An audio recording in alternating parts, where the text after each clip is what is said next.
सो अब डिस्कस करते हैं सिमुलेटेड एनीलिंग क्या होता है और how it is useful for us. Now we all have studied already about the hill climbing problem. What is the hill climbing problem?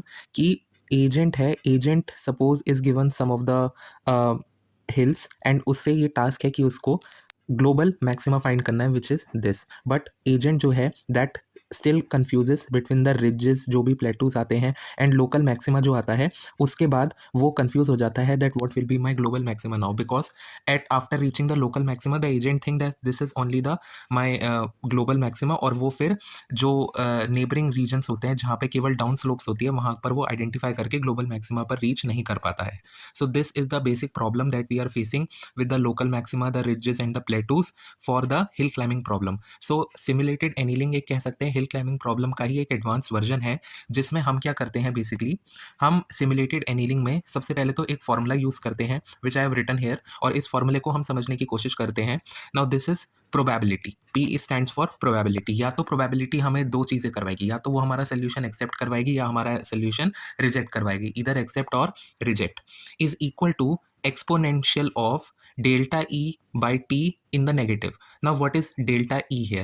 Delta E stands for the energy. क्या क्या energy है, and T is the temperature which is also known as the freedom.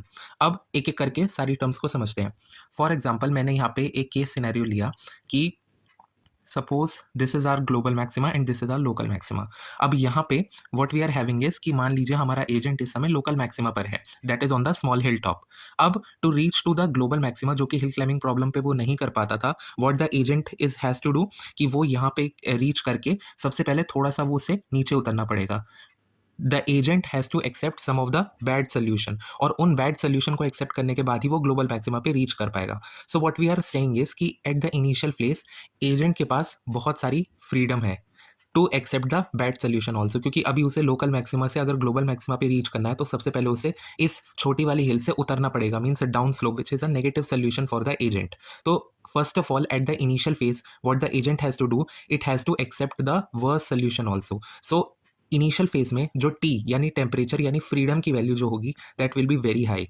And we all know the basic maths. If the denominator value is very high then the whole fraction is very low, and if the whole fraction is very low it means the negative value means a small negative number. means अगर हम मान लें कि delta E by T की value मान लीजिए आपकी 0.1 आई, तो ई की वैल्यू आएगी E to the power minus 0.1. So this will be the value हम मान के चल रहे हैं कि सपोज ये हमारी वैल्यू है इनिशियल फेज में. अब देखते हैं फाइनल फेज में क्या होगा. जब एजेंट हमारा फाइनल फेज में पहुंचेगा, यानी अब उसके पास now agent is not on the hill climbing top, वो अब टॉप पे नहीं है, the agent is somewhere here at the very bottom, क्योंकि ये अब फाइनल फेज है. तो अब फाइनल फेज में क्या होगा, फाइनल फेज में जो टी की वैल्यू होगी दैट इज अ फ्रीडम. अब एजेंट के पास फ्रीडम बहुत कम होगा. Now it can't accept further bad solution because agent already बहुत रॉक बॉटम पे है इस समय. तो एट द फाइनल फेज जो फ्रीडम की वैल्यू होगी that is very low. Now the agent can not accept more bad solution, and hence we are saying that the t value is really very small. Again applying the basic maths, if any denominator value goes very small, so the whole fraction becomes very large value. So that is e की power minus fraction of something very large value means very large negative value. Suppose the value we let's say it is 10. Okay, so final phase में हमारी value क्या आई, suppose हम मान रहे हैं e की power minus 10.